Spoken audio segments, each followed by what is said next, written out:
Papers to be laid on the table. Shri V. Muralidharan. Chairman sir, with your permission, on behalf of my colleague Shri Ashwini Kumar Chaubeji, I rise to lay the papers listed against his name at serial number 1 in today's revised list of business. Shri Arjun Ram Meghwal. Chairman sir, राज्य सभा की आज संशोधित कार्य सूची के क्रम संख्या 2 पर जो दस्तावेज मेरे नाम के आगे अंकित है, जो संस्कृति मंत्रालय से संबंधित है, आपकी अनुमति से सदन के पटल पर रखता हूं। धन्यवाद। श्री पंकज चौधरी जी, मैं आज की संशोधित कार्य सूची में मेरे नाम के सामने वर्णित कागजात आपकी अनुमति से सदन के पटल पर रखता हूं। श्री SP सिंह बघेल। पुनरीक्षित कार्य सूची में मेरे नाम के आगे क्रम संख्या 4 पर उल्लेखित कागजात हिंदी और अंग्रेजी सदन के पटल पर रखने की अनुमति चाहता हूं। श्री निशित प्रमाणिक। सभापति महोदय, आज की कार्य संचालन की संशोधित सूची क्रमांक नंबर 5 पर मेरे नाम के आगे दर्शाए गए कागजात को मैं सभा पटल पर रखता हूं। Reports of the department related parliamentary standing committee on communications and information technology, doctor Anil Agarwal.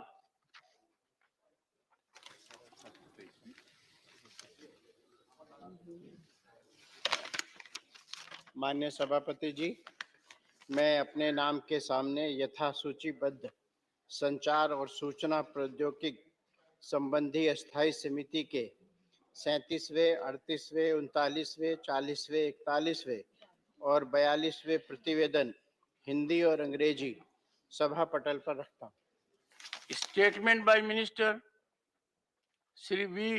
Muralidharan.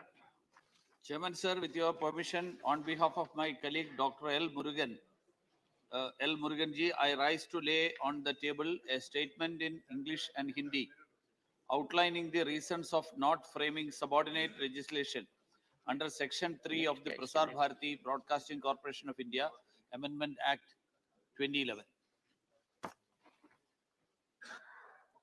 Honorable members, I have received 2 notices under Rule 267 from Dr. K. Keshav Rao and Sri Sanjay Singh. They have sought permission for suspension of the listed business. I do not find the notices in conformity with the directions already imparted.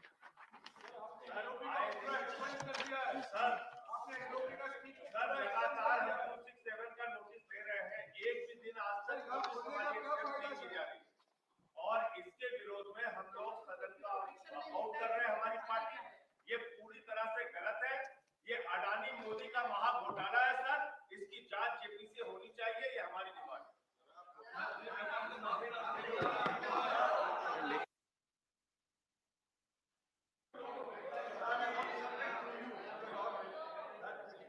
I have given my ruling. Sir, Dr.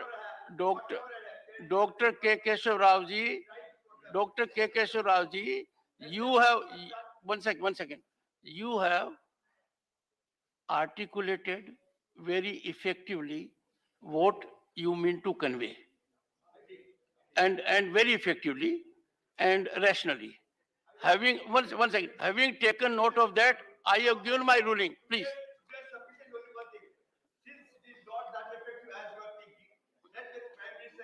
Dr. Ashok Kumar, one second.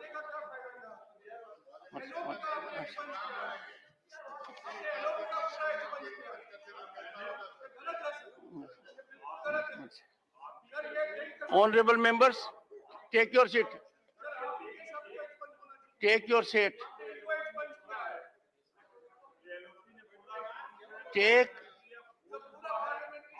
Would you take your seat now? No, would you take your seat? What do you mean by नहीं मान सकते? नहीं, what do you mean by being so judgmental? I am surprised. नहीं नहीं, I am surprise. बोलिए मुकुल जी, आप बैठिए, late mister Mukul से।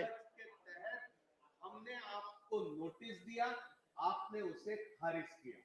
आपने कहा कि मौका मिलेगा, मोशन ऑफ थैंक्स पर आप कह सकते हैं। मोशन ऑफ थैंक्स पर एलओपी ने अपनी बात कही, उसको आपने एक्सपंज कर दिया। एलओपी ने कौन सी ऐसी बात कही जो असंसदीय है? बैठिए बैठिए, एक मिनट बोले प्रमोद जी, बैठिए बैठिए।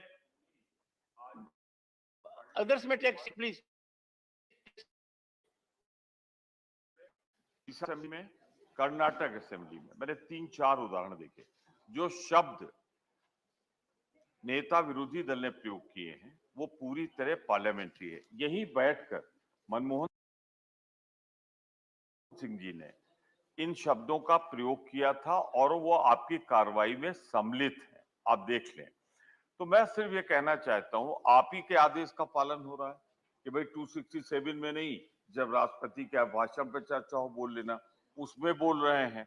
तो वो भी अगर नहीं सुना जाएगा तो सर ये संसद का निर्माण जो हुआ है, इसकी जो परंपराएं हैं, आप हमेशा कहते हैं परंपराओं की रक्षा होनी चाहिए, तो मैं सिर्फ ये कहना चाहता हूं उन परंपराओं की रक्षा करिए। वो जो भी शब्द निकाले गए हैं उन्हें कार्रवाई का अंग बना रहने दें, ये मेरा नम्र निवेदन। Honorable members, I examine the proceedings in the light of rules framed by the House, and Rule 261 casts an obligation on me to make such sweeping observations that everything has been removed is not appropriate. I expect the honorable members first to go through what has been expunged. I have one second, sir. Please, please, please, please, please. I would urge you again that we are in a house where some decorum has to be maintained.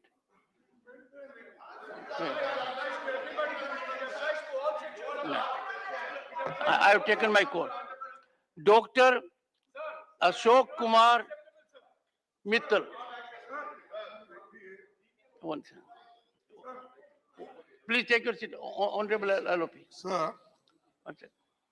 जो चीज rules के तहत, procedure के तहत यहाँ पर बोली जाती है, मैं नहीं समझा कि मेरे स्पीच में कोई ऐसा अनपार्लियामेंट्री और किसी के ऊपर एलिगेशन नहीं था, लेकिन फिर भी उसमें आप चुन चुन के चंद शब्दों का गलत अर्थ निकाले, ऐसा तो नहीं बोलूंगा कि आपको उसके बारे में कुछ अगर संशय है तो वो अलग ढंग से पूछ सकते थे, लेकिन आपने मेरे 6 जगह जो मैंने शब्द इस्तेमाल किए थे, मौनी बाबा और दूसरे, I would appreciate what I expect should not be used. तो What I expect should not be used. अरे नहीं साहब, इस सदन में बोले सो मैं बोल रहा हूँ।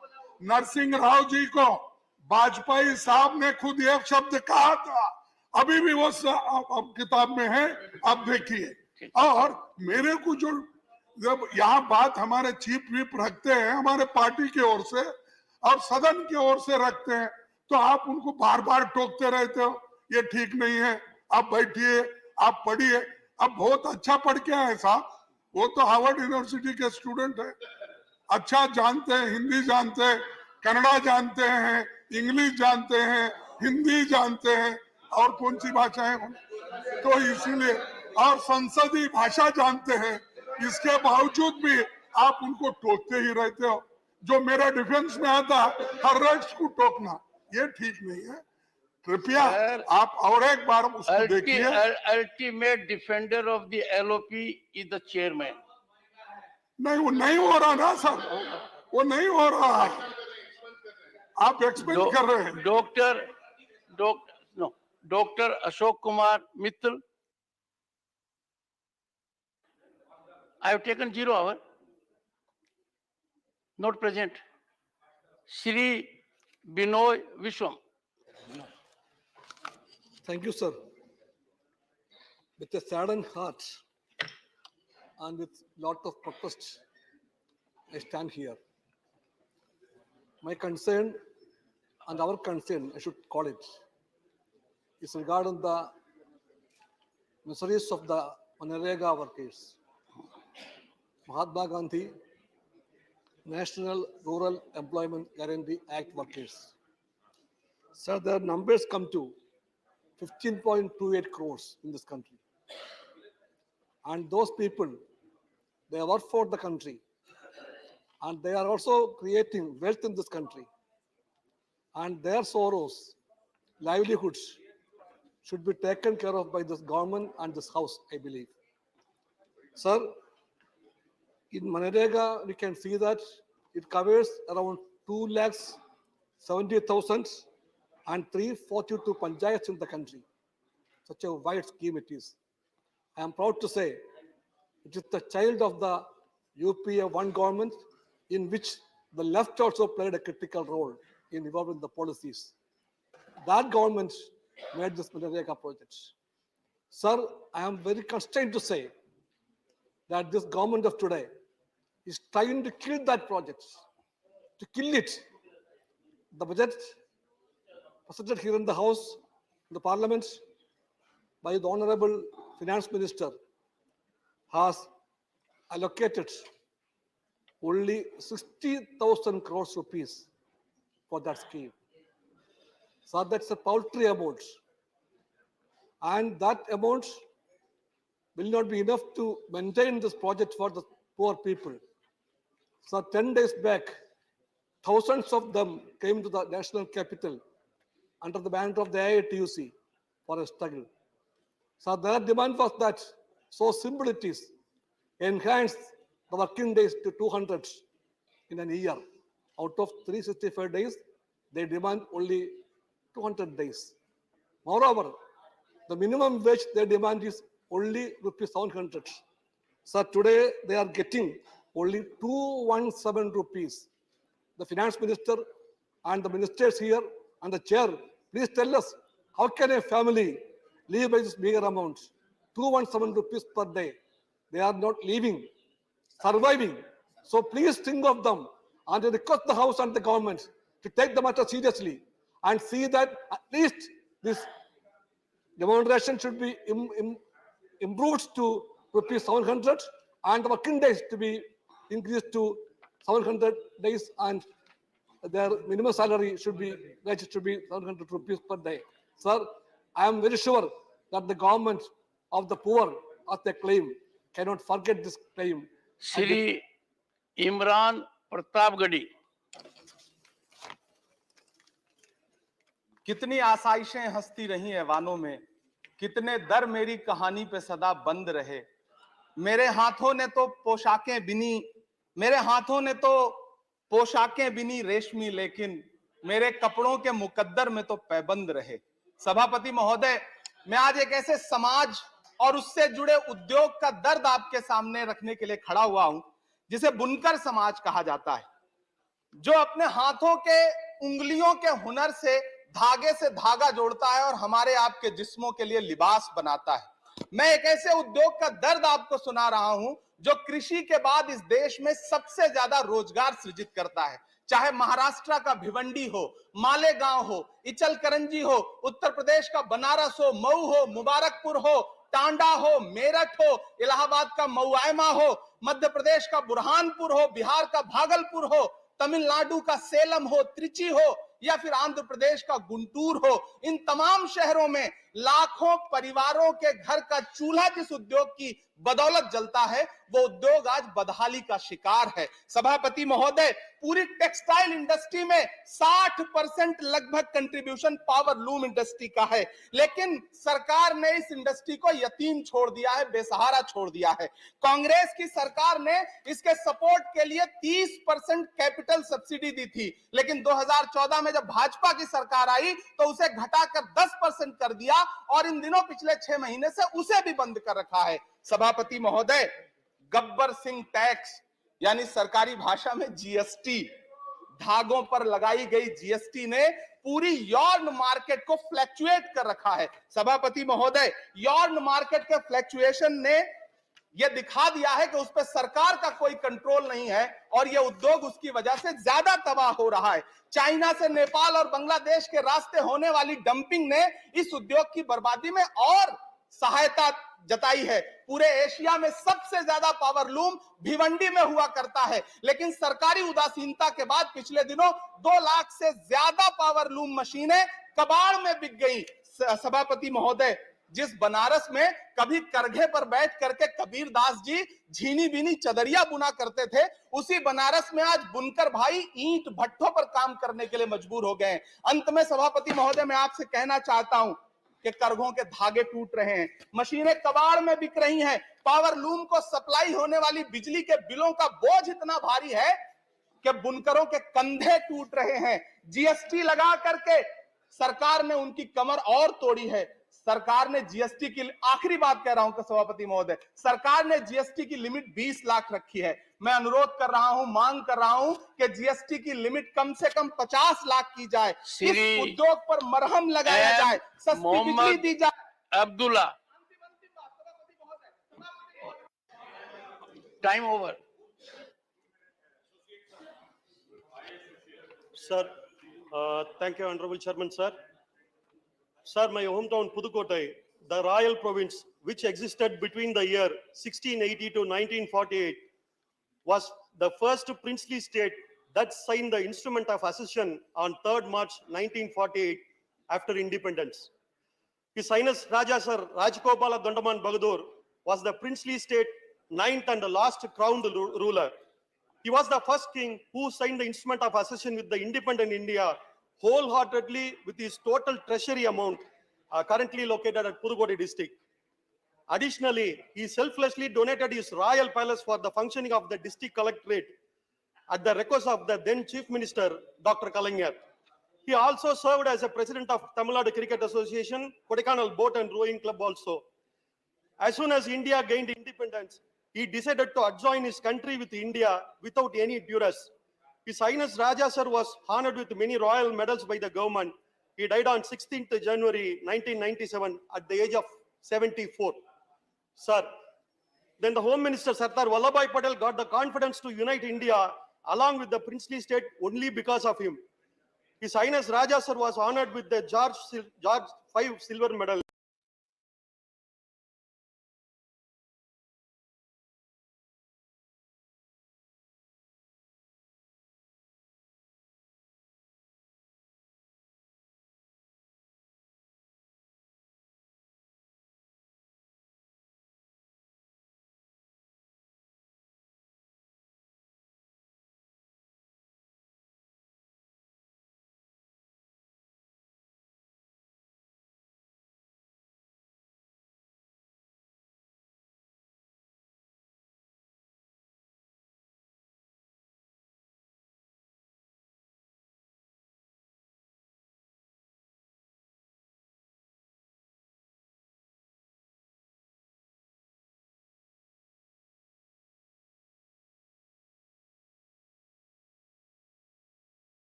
और अमृत काल में सचमुच अमृत सबके हिस्से में आएगा, ना सिर्फ कुछ के हिस्से में सिमट के रह जाएगा। शुक्रिया सर, जय Hind. If the professor can conclude in 2 minutes, there is no harm. Why take 3 minutes? Shri Brajlal. धन्यवाद सभापति महोदय। आप कुछ मेहरबान रहिए। मैं आपका धन्यवाद सभापति महोदय। धन्यवाद सभापति महोदय। मैं आपका ध्यान धारा 304A आईपीसी की तरफ आकृष्ट करना चाहता हूं। जो एक्सीडेंट होता है, मृत्यु होती है, तो उसमें ये लिखा जाता है। महोदय, 2021 का जो आंकड़ा है उसमें पूरे देश में 4 लाख एक्सीडेंट हुए, 1,55,000 लोग एक्सीडेंट में मारे गए और इसमें 68% जो संख्या है वो 18 से 45 वर्ष के लोगों की है, जो लाइफ का प्राइम एज होता है, देश के प्रोडक्टिविटी में काम आता है। महोदय, जो घायल हुए हैं उनकी संख्या 3.7 लाख है। हत्या में इस देश में जो 2021 में हत्याएं हुई हैं, इसमें लोग 30,000 लोग मारे गए। तो एक्सीडेंट में जो मारे गए हैं उनकी संख्या मर्डर से 5.17 गुना है। ये बड़ा अलार्मिंग है महोदय। एक्सीडेंट में जो मुकदमे कायम होते हैं उसमें सजा है 2 साल की और वो थाने से अवेलेबल है।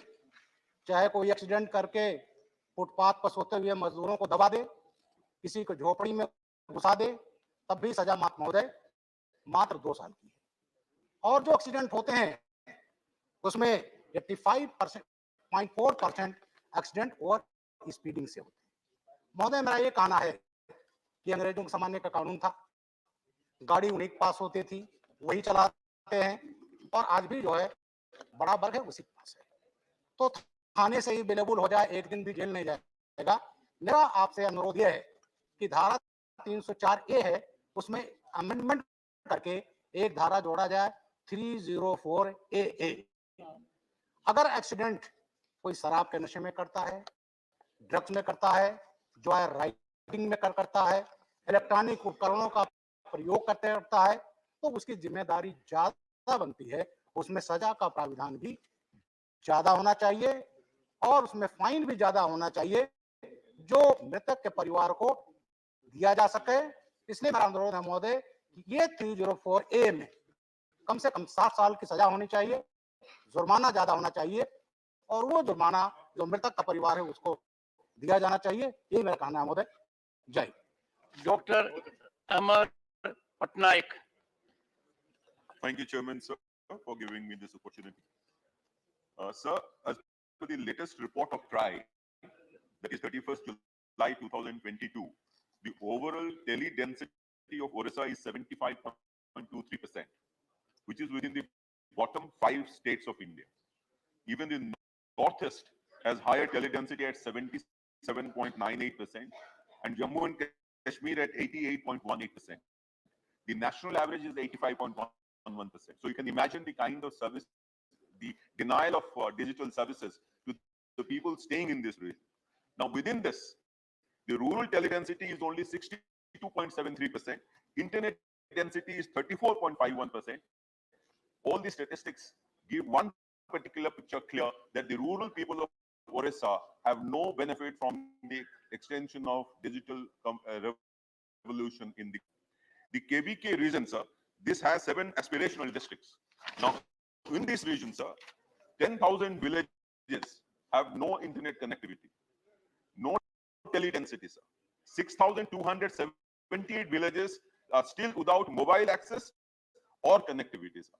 Now, wherever there is a mobile internet connectivity, the signal is so weak that they have to either climb up to a house, and if they don't have a house because in Malkangiri and areas, they have to climb up a tree, sir.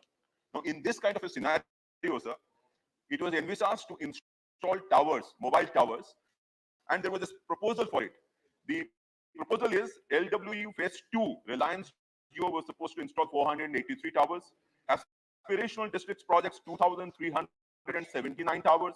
4G Saturation Project, 1,572 towers. and similar such proposals. But there is no timeline given for completion of these projects. When will they be completed? Similarly, sir, the BharatNet project, sir. Now, for this, the government of Orissa had asked for approximately rupees 327 crore under the special assistance for increasing utilization of BharatNet phase 2 in the state. These funds have also not been released.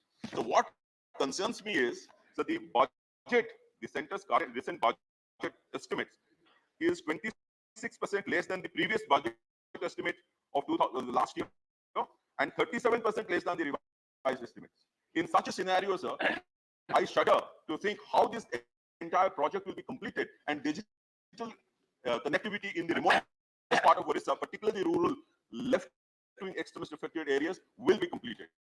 So through you, sir, I urge the government to have a concerted effort in completing this project and ensuring that teledensity and internet connectivity increases in rural part of Orissa. Thank you so much, sir. Dr. Fozia Khan. Thank you very much, Chairman, sir.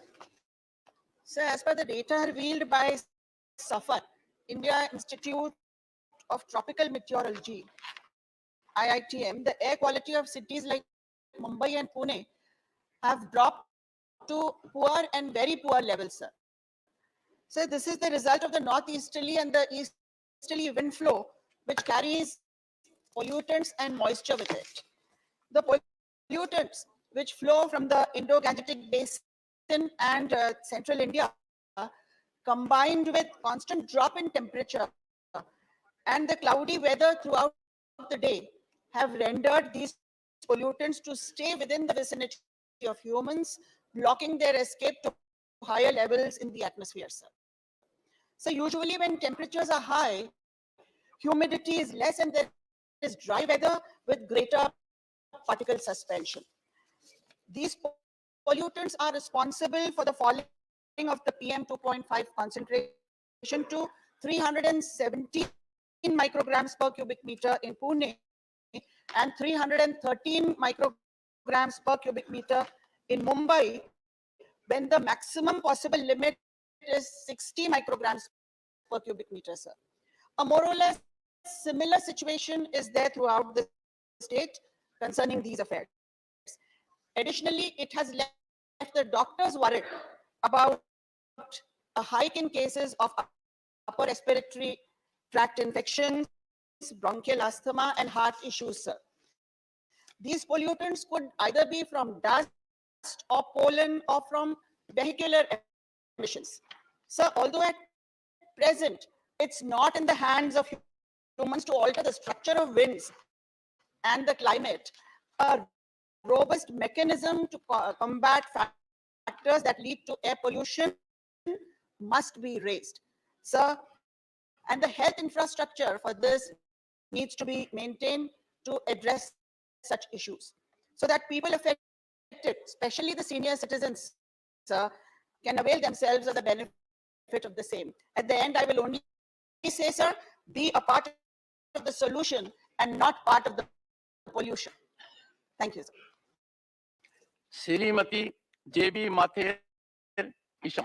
So I'm deeply obliged by the opportunity. I would like to draw your kind attention to the impending crisis faced by the paddy farmers in Kerala. So the paddy farmers in Kerala, the state corporation had procured 482 crores worth of paddy, but unfortunately only 45 crores have been paid to them. 437 crores is pending with them. And why this happened? Because about 580 crores is pending from the government, union government to the state, and 460 crores from the state government. So the farmers, if the paddy farmers are not provided with the money which they are rightfully due, it is pushing them towards the wall, and it is very, very unfortunate that the payment is not being paid. So all I'm asking for is that the union government should make the payment which is due of about 580 crores. I'm not asking for 21,370 crores from State Bank of India, sir. I'm not asking for 70,000 from LIC, sir. All I'm asking is 580 crores, which is rightfully due to the paddy farmers of Kerala. So let me respectfully remind that our country's and this government's priority ought to be farmers and not a company. Let me also respectfully remind that our country's and this government's priority ought to be to ensure that every one out of 140 crores of people in this country, they should not stay without food, and not the priority should be to make 1% richest in the world, sir. Let me also respectfully remind that our country's and this government's priority should be to ensure that not a single youth will stay without employment, and but not to make all sectors being given to one person, sir. So I take this opportunity to once again make respectfully submit to remind this government that our priority is farmers, and in Kerala, this paddy farmers is facing grave injustice, and if union government is given this 580 crores, it will be a great blessing. And I can assure you one more thing, sir. If this 580 crores is given, nobody will in this country will ask for JPC. There will not be walkout, sir. There will not be any kind of issue, but there will be definitely a great blessing by the farmers. Thank you very much for the opportunity. Kartikeya Sharma.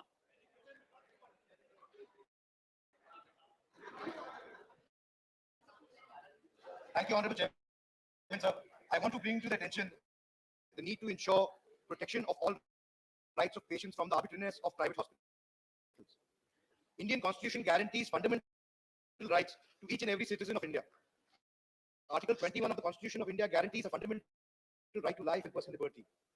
The Constitution of India does not expressly recognize the right to health as a fundamental right under Part 3 of the Constitution. However, through judicial interpretation, this has been read into the fundamental rights to life and personal liberty, Article 21, and is now considered an inseparable part of the right to life. The right to health is inherent to life with dignity. Article 39E, 41 and 43 of Directive Principles of State Policy put the obligation on the state in order to ensure the effective realization of the right to health. Despite constitutional provisions of the right to health care, private hospitals deal with the citizens in an arbitrary manner and violate their basic rights. If the patient's family is unable to bear the hospital expenses, it has been noticed in most of the cases that until a patient or his or her relatives end up paying the bill, the patient is not discharged and held in the hospital even if they are unable to do so. For instance, in November 2020, a woman patient after her delivery was held by a private hospital at Kushinagar in Uttar Pradesh for not paying the hospital bills. The patient's family had to approach the police administration in order to get the women free from the hospital. In August 2019, another patient was held by the Polo Spectra Hospital of Delhi for non-payment of bills post-surgery. Not only this, there have also been many cases of seizing dead bodies. Such an incident reported last year from the Shahdol district of Madhya Pradesh, where the doctors of the Devanta hospital took the dead body under their charge, and just because the relatives of the deceased could not pay the hospital bills in time. Similar cases are also being registered from other parts of the country, where the patients are met with inhumane conditions. Certain cases have been brought to light where patients have been tied to the bed of the by the hospital administration for non-payment of bills, and doctors ignore the patient's health by showing negligence in their treatment. In this regard, the Devesh Singh Chauhan versus State in the other cases, Delhi High Court in 2016 held that no hospital can hold a patient under any circumstances, even if it is a case of non-payment of bills. Along with this, it is also unambiguously mentioned in the Charter of Patients' Rights prepared by NHRC that the patient has the right to be discharged. Patient cannot be held by the authority of the hospital under any circumstances. The report of the Competition Commission of India in 2021 states that the charges of renowned hospitals like Delhi, Fortis, Max, Apollo, Sir, Gangaram, St. Stephen, etc. are very high. These hospitals charge thousands of times more. Dr. Shantanu Sen. Thank you, respected chair. Good morning, one and all. My topic is on the amount that the government of West Bengal is supposed to get from the central government, which is definitely known to you, sir, that as because you happen to be our learned and beloved governor at that point of time. Sir, on 18th of November 2021, our Honorable Chief Minister has met with our Honorable Prime Minister, and thereafter on 5th of August 2022, once again she has given all the documents which has shown that there was a huge amount of 1,968 crores, sir. If we can categorize for the welfare project like Narendra, it was 6,561 crore. For Amphan calamity, it was 4,200 crore. For COVID and other natural calamities, it was more than 6,000 crore. For Narendra, I have said for PM Awas Yojana, it was more than 9,000 crore. For PM Gram Sadak Yojana, the dues were more than 2,000 crore. For midday meal, the dues were 174 crore. For Swachh Bharat Mission, it was 344 crore. For food subsidy, it was more than 1,200 crore. For PM Jana Vikas Karyakram Yojana, it was 44 crore. And the ongoing Gelegai Kapareshwari flood, it was 178 crore. Sir, since then till now, only a meager amount has been cleared, sir. At the same time, sometimes the funds are getting released at the fag end of the financial year, leading to complication. So for the implementation of the project is concerned. So for the PM Awas Yojana is concerned, till date, we are supposed to get the first installment for more than 11,33,000 houses. Sir. So far the Narendra is concerned, we have seen there has been a slash down of this budgetary allocation by 33%. Though it is the largest social welfare project, sir. We can easily record the PM's comment regarding Narendra, but unfortunately, we are yet to get a huge amount for this Narendra project, sir. Sir, though West Bengal happens to be one of the best performing states, but because of political vendetta, West Bengal has been facing this financial bucket from the government of India, sir. Sir, we have been facing several central agencies. Midday meal is facing CAG audit, but PM Cares Fund is not facing any CAG audit, sir. This is very unfortunate, sir. So far the name changing is concerned, this government is the pioneer of changing the names of several projects, sir.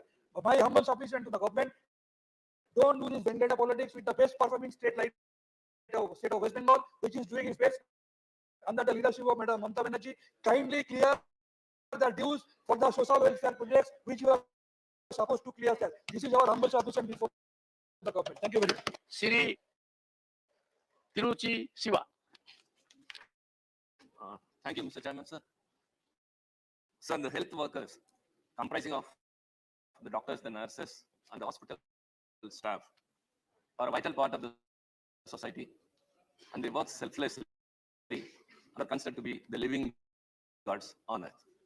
So, but these health workers are constantly undergoing violence. They face frequent violence in their workplace, not only physical violence, sir, but also damage to the hospital health establishments. So, according to a survey conducted by the Indian Medical Association, 75% of doctors surveyed had suffered at least one form of physical violence in their entire career. And most of them are done by the family of the patients. So, several factors contribute to violence against health workers, including infrastructural gaps, weak security apparatus in clinical establishments, delayed response by law enforcement agencies, insufficient facilities of counseling attendance, unregulated entry of trespassers, lack of stringent legal provisions, and overburdened doctors. So an amendment was made in the year 2020 in the Epidemic Diseases Act. Despite that, sir, the intensity is increasing day by day. Sir, the amendment merely safeguards also only violence against the situation during an epidemic situation. Sir, I urge the government, it should proactively work towards ensuring a safe environment for the health workers. Sir, it has to consider adding norms for hospitals to have security measures, including CCTVs and well-defined restrictions on the entry of visitors, and must also include cyber travel. Additionally, sir, these offences should be made as non-bailable. At present, sir, these cases are dealt only by very lenient IPC sections. Sir, before the punishment is given, everything gets lapsed. Sir, 21 states and union territories already have a law in place, but we need a law at the union level, sir, to have a uniformity. Sir, the increasing frequency of cases is not only detrimental to them, sir, but of course, it shatters the edifice on which the doctor-patient relationship results, which is their faith. Sir, the dedicated involvement may also get disturbed. So taking all these into consideration, sir, the government, I urge again, ought to introduce a legislation in their favor that will instill the long-last confidence in the minds of the medical fraternity. Thank you. Shri Rajendra Gehlot.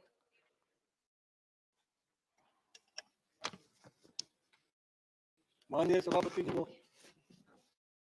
मैं आपका ध्यान मेरे राज्य राजस्थान में हुई ओलावृष्टि के कारण किसानों की कड़ी फसल बर्बाद होने से हुए नुकसान की ओर आकर्षित करना चाहता हूं। राजस्थान में ओलावृष्टि से सबसे बड़ी मार किसानों पे पड़ी है। जनवरी माह में के अंत में राजस्थान में हुई भारी ओलावृष्टि और बरसात के कारण लगभग 14 जिलों में करीब 15 लाख हेक्टेयर खेती खराब हो गई है, जबकि 109 लाख हेक्टेयर में हुई फसल प्रभावित हुई है। 65% फसल बर्बाद हो चुकी है।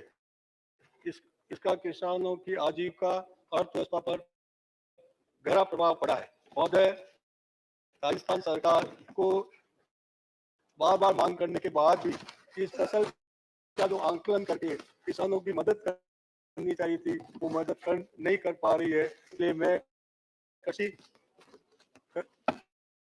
और किसान कल्याण मंत्री से आग्रह करूंगा कि इस मामले में संज्ञान लेते हुए किसानों पर आई हुई इस आपदा और प्राथमिकता देते हुए राजस्थान के किसानों को नुकसान का आकलन अतिशीघ्र करवाकर किसान फसल बीमा योजना के अंतर्गत मुआवजा वितरण अतिशीघ्र करवाए की व्यवस्था करें, जिससे आपदा से 10 किसानों को राहत मिल सके। धन्यवाद। Dr. V. Sivadasan. Respected Chair, I would like to share the burning issues of agriculture workers in our country. So, highest workers in India is in agriculture sector. So, Mahatma Gandhi told us India is living in villages. But sir, what is the condition of our agriculture workers in our country? They are not getting proper wages. They don't have enough employment in their village. Why it is happening, sir? Sir, the wage of agriculture workers, the average wage or per day wage is below than the price of the 1 liter petrol, sir. So it should be addressed. Sir, here, union government is not ready to provide any financial assistance for the upliftment of the agricultural workers in our country. Here, some states like Kerala, they are introducing some welfare measures for agricultural workers. The agriculture pension is there. Agriculture pension is there in Kerala. There, 1,600 rupees is a per month pension for agriculture workers. So why it is not implemented in Uttar Pradesh? Why it is not in Gujarat? So agriculture workers pension, the government, union government should take the initiative for implement agriculture workers pension. The agriculture workers welfare scheme, what is the condition all over India? The welfare schemes. So agriculture, the children of agriculture workers is studying very pathetic condition. The education facilities are very bad shape. The health facilities in villages are very bad shape. So agriculture, for the upliftment of the agriculture workers sector, the intervention of the government, union government is very necessary. Mahatma Gandhi Gramin employment scheme, guarantee scheme, what is the condition now? MGNREG. So day by day, we are hearing the news of reduction of fund allocation and the programs and projects. There, the duty of the union government is to provide the fund to the state government for the welfare scheme of the agriculture workers. Basically, they are the real annadatas of the nation. You don't forget the real annadatas of the nation. Sir, the salary of the agriculture workers, it should be increased. So the financial assistance of the union government is very necessary for that. In education sector, so children of agriculture workers is studying in villages without paka building. So government should provide special scheme for agriculture workers children. The government should provide the health facilities for them. Each and every village, special care, health care centers, government should arrange for agriculture workers. Thank you, sir. Thank you. Shrimati Shanta Chetri. Thank you, sir. My subject matter is demand for inclusion of Lepcha language in its schedule. Khambrimmo, sir, it means in Lepcha language, namaskar, for allowing me to speak.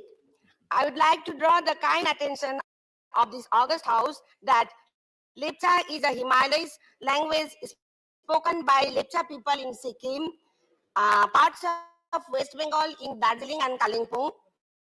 The United Nations National Scientific and Cultural Organization, UNESCO, lists Lepcha as an endangered language.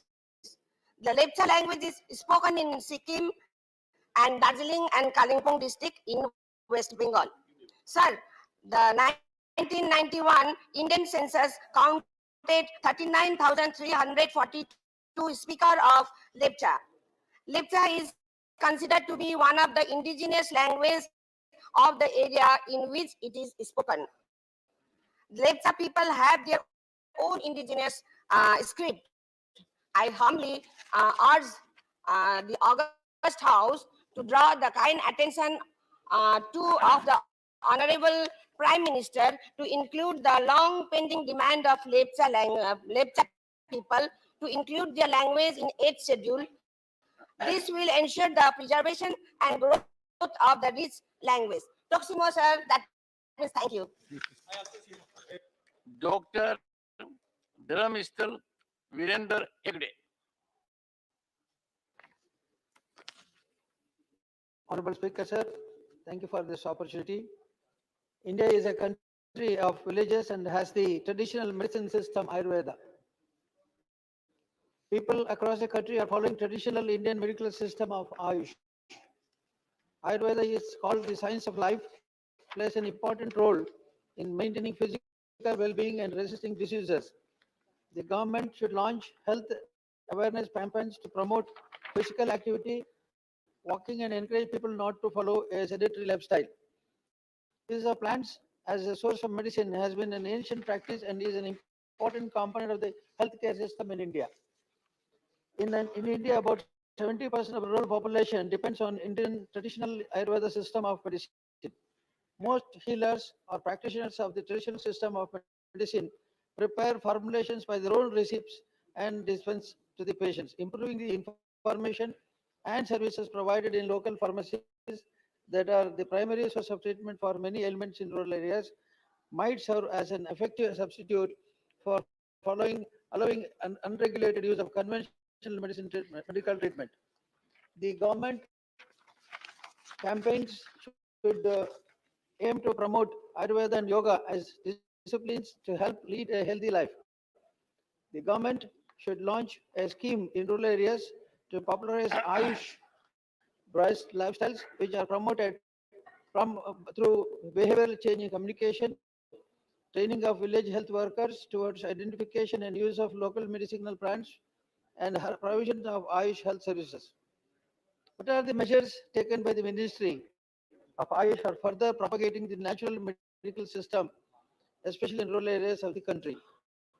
Whether the government has prepared and distributing authentic publicity material on Ayurveda and Yoga, including new media, internet, multimedia, print media, and digital media campaigns, and setting up platforms for the same.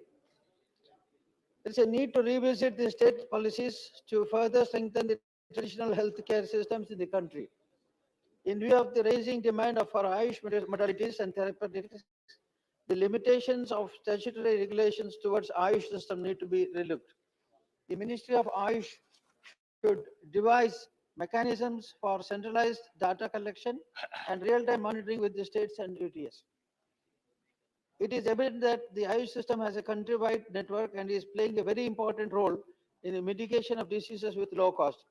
Ayush preventive measures play a vitally important role in maintaining the well-being of people. Various treatment modalities support the existing standard treatment protocols. Even some other countries are attracted toward this, and I wish that there is attention to paid. Siri P. Wilson.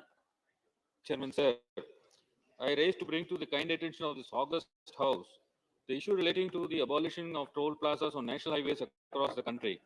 Sir, I made a special mention in this August House requesting the abolition of toll plazas across the country and collect a one-time fee at the time of registration of the vehicles, and to ensure that the right to travel, which is a fundamental right, is accessible and available to all. On 15/11/2022, I received a response from the Honorable Union Minister of Road Transport and Highways in which he assured that in respect of the public funded project, the fee leviable would be reduced to 40% of the user fee, which means 60% of the fees alone will be collected in these toll plazas. Sir, I'm thankful to the Honorable Union Minister. However, I would like to place on record that this has not yet been implemented till today, thereby causing hardships, financial burdens to the peoples who have no choice but to use the toll roads and shell out huge money while crossing the toll plazas. Especially those living adjacent to the toll roads have to use the roads every day, and despite monthly passes available, it is still expensive for the common man. Sir, in Tamil Nadu, I can give two examples where even after realization of the investment, they are collecting even for 15 years. They are Paranur and Athur on Tambaram, Didivanam NH 45, and Nemili and Chenna Samudram on Purumali Valajapat NH 4. Sir, as per National Highways rules, two toll plazas within 60 kilometers is prohibited. In the said letter returned to me, the Honorable Minister has mentioned that the issue raised by me with regard to the toll plazas being located within less than 60 kilometers distance of each other would be resolved. However, in Tamil Nadu, out of 48 toll plazas located, as per National Highways rules, there could be only 16 toll plazas. Thus, there is an excess of 32 toll plazas. In fact, National Highways Authority of India itself has identified 22 toll gates located within 60 kilometers of adjacent plazas on 13 national highways in Tamil Nadu. And these toll plazas are yet to be removed. Sir, ultimately, the lower economic class and middle class are suffering. Small-time vendors, lorry operators, and transporters are spending huge chunks of their monthly budget towards toll.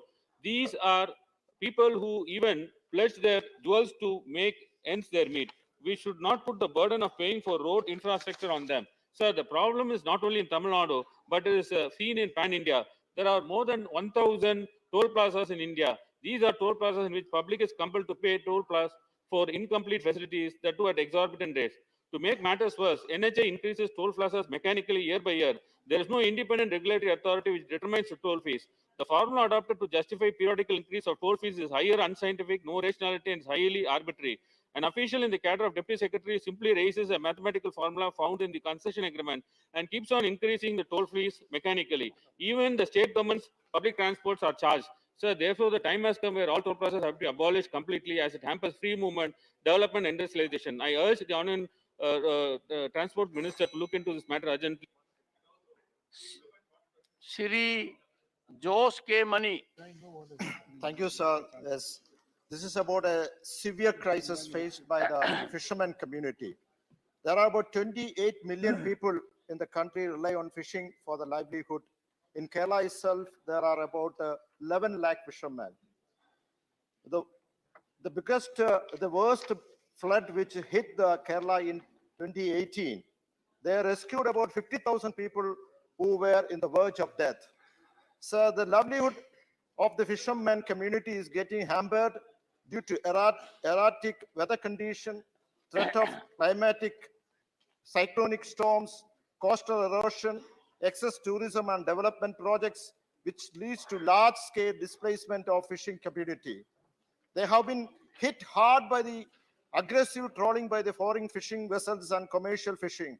The families are in constant danger of displacement. We take the case of tribal communities. The right of our forest resources were recognized by the Forest Right Act 2006. The act recognized the symbiotic relationship of the tribal communities with the forest. They are given individual as well as community rights for the forest resource. In the same way, sir, the fishermen community had the traditional right over marine resources. They are sons of sea. However, there are no laws currently in place to protect their rights. In this regard, I would urge the government to come up with a suitable legislation in the lines of the Forest Right Act to recognize the right of fishing community over marine resources. Thank you. Question number 76, Sri Jose K. Mani. Question number 76. Honorable Sir, Minister. the reply is laid on the table of House. Supplementary 1. So the laminate minerals have extensive application in atomic energy, defense and space sector for various strategic purposes in the country. In the draft proposal for amending the Minerals Act 1975, government has proposed to revoke its 2019 ban on private entities. Just days before the draft proposal was placed before the public consultation, it is alleged that the two new companies dealing with the same strategic important rare materials have been registered by the leading corporate company, which is already facing an allegation. So this will definitely opening up this area. Please ask your supplementary. Yeah, I'm coming. This is the question, sir. Opening up the strategic mineral sector to private entities against national security. What is the government stand on the proposed amendment, and does the government have any plans to reconsider its decision regarding opening up this critical sector to private entities? Honorable Minister. Chairman, sir, through you, I wish to inform the honorable member that, as he rightly mentioned, ilmenite has varied properties. It's used in paint, in paper, also nowadays in the aviation sector, in the making of aircrafts, even the health sector, the making of implants. But as such, there has the price of the ilmenite, because which is available from 3 states, primarily Kerala, Odisha, and Tamil Nadu, is determined by the market dynamics. And the Kerala government had actually put a rider that they should be given the first preference. Only after that, it is available to the other entities. In Kerala itself, we have 2 PSUs, and one is the private sector. And rather, I would say that I would solicit the help of the state government there. We have certain constraints in making full utilization and full exploration of it. A, because of the dense population in those areas, the surface rights of the landowners come in the way they do not always allow.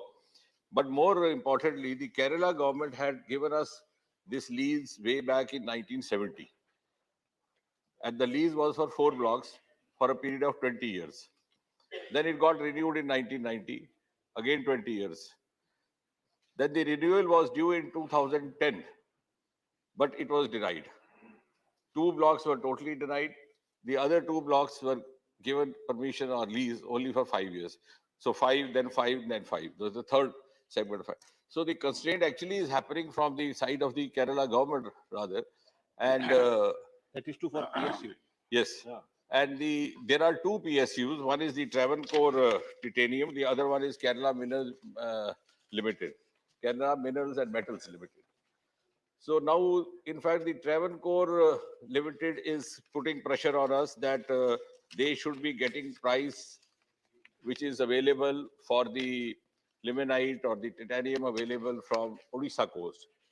Now, incidentally, the scientific fact is that the eastern coast is richer in the mineral, but the content is lesser. So here the overall quantity may be lesser, but the content inside is more.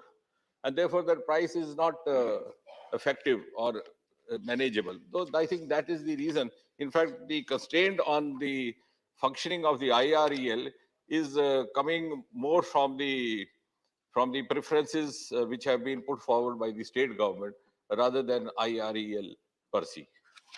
Honorable member, second supplementary. Sir, I have not asked for the price details. I've asked for a single direct question. It is a strategic component in the atomic energy. Whether the government is planning to lift the ban which is on the private entities. That is my question. He has not answered to that. So my second supplementary, what are the steps taken by the government to protect the public sector undertaking like the IREL, which produce strategic important rare minerals used for the atomic energy purpose, strategic component it is, whether government plans to private this sector in future? This is a Honorable direct Minister. question. No, as I said, to add to what he was mentioning to the earlier question, there is only one private company there in Kerala to which the mineral is made available only after the government-run PSUs have exhausted their demand. That was our commitment. We are sticking to that. The lack of commitment if happening is from the other side. Now, as far as the protection of these minerals are concerned, I agree with him. These are B sandy minerals, and we are, in fact, equally careful, cautious about this because out of these 7 beach minerals, one is monazite, which is also a source of thorium.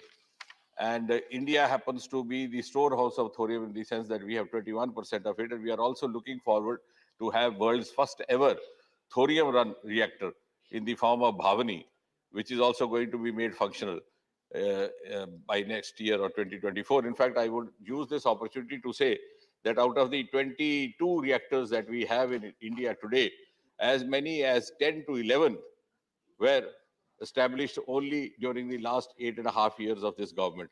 Not only that, no, yes, but I can add to, yes, I'm adding to the answer. And secondly, what I'm trying to say is the intent of the government is so clear, so sincere, and so committed. The irony, sir, is that the first ever agreement for a reactor establishment was done way back in 1988. If you go back in the history, that was Kandakalam. But the construction work, and then construction work started in 2011. 2001. And till then, it had not been made functional. It was only after this government came, within 6 months, in November 2014, we made the first unit functional. Now the 4 units are already functional. So I think we are moving on a fast track, trying to make up for the lapse or the time slag of the past governments, also living up to the commitment and the national interest. We have, in fact, fortified our means and our mechanism of guarding these metals, as you were saying, referring to your question. We are not only now using the radiation methods or the radio checkposts. We are now also using space technology to detect any pilferage of these minerals happening. Dr. Fozia Khan. Dr. Fozia Khan. Unanswered question. No answer.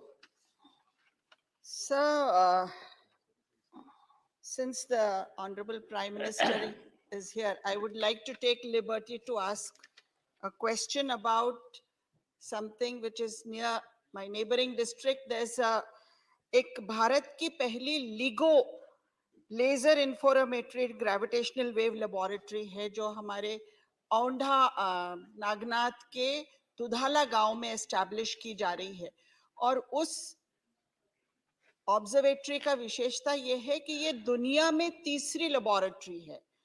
ये इससे पहले 2 जो है America के बाहर है, मौजूदा हैंसफोर्ड Washington में और लिविंगस्टन ल्यूजियाना में स्थित है। सर 100 करोड़ रुपए ऑलरेडी इस पर स्पेंड हो गए हैं। मेरी विनंती है कि अगर ये काम हम इस G20 के वर्ष में करते हैं तो बहुत बड़ा काम हो सकता है हमारे हिंदुस्तान के लिए। ये एक बहुत फेदर इन द कैप हो सकता है। 100 करोड़ स्पेंड हो गए हैं, 1200 करोड़ इसमें लगने वाले हैं। क्या माननीय प्रधानमंत्री इस विशेष प्रयोगशाला के लिए आगे काम बढ़ाएंगे? Honorable Minister. The question of the honorable member refers to one specific laboratory. I think we'll get the update and furnish it to her because it's not directly related to the department of the question. Sri V. Vijay Reddy. Sir, thank you for the opportunity, sir. I'm very happy that Honorable Prime Minister is present. Sir, now that Honorable Minister has agreed that there is a private sector. Sir, your question. That's sir. That's sir. Honorable Minister has stated in this August House that the private sector is allowed in the mining of sand minerals. Sir, since the government is allowing the private entities to engage the mining beach sand minerals like limonite sand, which are considered to be one among the seven, which are very important, the Honorable Minister has said, sir, strategic rare earth minerals. How does the government of India intend to regulate this industry, because private sector is there, so that it does not lead to unfair practices? Honorable Minister. Thank you, Chairman, sir. I think the concern of the honorable member is well taken. But he would also appreciate that if you go by the sequence of events of the last 7, 8 years or 9 years, there has been considerable improvement. There was a time around 2013-12 when most of the newspapers published from Chennai had every fortnight one or the other news reported about some smuggling happening over there. Because the irony is that out of these 7 minerals, some of the private parties would secure a license to dig out granite for building purposes. But in the garb of that, they would also take out monazite, which is actually required for the thorium, for uranium-233, and therefore for the nuclear reactors. But after this government came in, we have supplemented not only the existing safeguards, but as I said, even we have now started using the other means like space technology, because through space technology, through satellite imaging, you can determine the different shades of the minerals, and any suspicious activity happening there can be detected. Thirdly, I would also, again, coming back to what I was saying in response to the first question, the law and order also pertains to the state government. So we are repeatedly requesting the concerned state governments to be more cooperative, because the police deployment and the other features are under their control. But we are very cautious about it. And regardless of whether it is a private party or a public sector unit, I think the caution remains the same. Sri Ilamaram Karim. Thank you, sir. The strategically important rare earths are available at seashore. Kerala seashore, as you said, it is thickly populated. Whether government has conducted any ecological study, what will be the impact of private concerns mining at the seashore? Whether government has conducted any study? If yes, will you provide a copy to members? If not, before giving permission to private hands for mining, a proper study on ecological impact should be conducted. Honorable Minister. I think the honorable member's concern is well taken, but I would like to share with him that this is something which is been there right from the beginning. And we have something called Atomic Energy Regulatory Board, which is the overall umbrella under the aegis of which the IREL also functions. So not only this, even in other issues like this, which require to be guarded or to be monitored, I think the due exercise is done.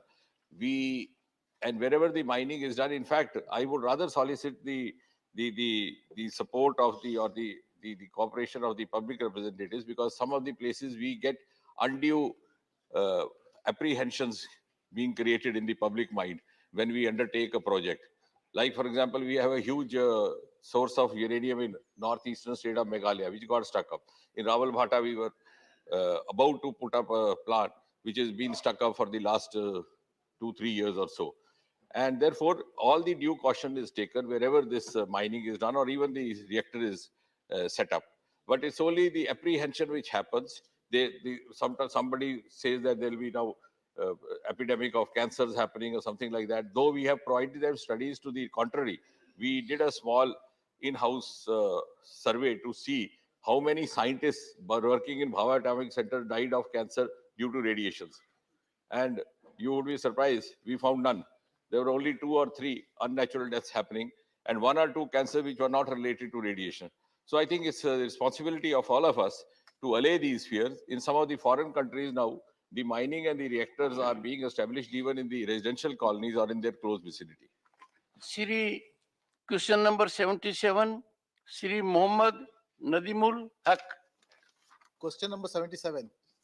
Sir, a statement is laid on the table of the House. Supplementary one. Sir, the Comptroller and Auditor General of India has pulled up the Ministry of External Affairs for revenue losses and improper financial management in a recently released audit report.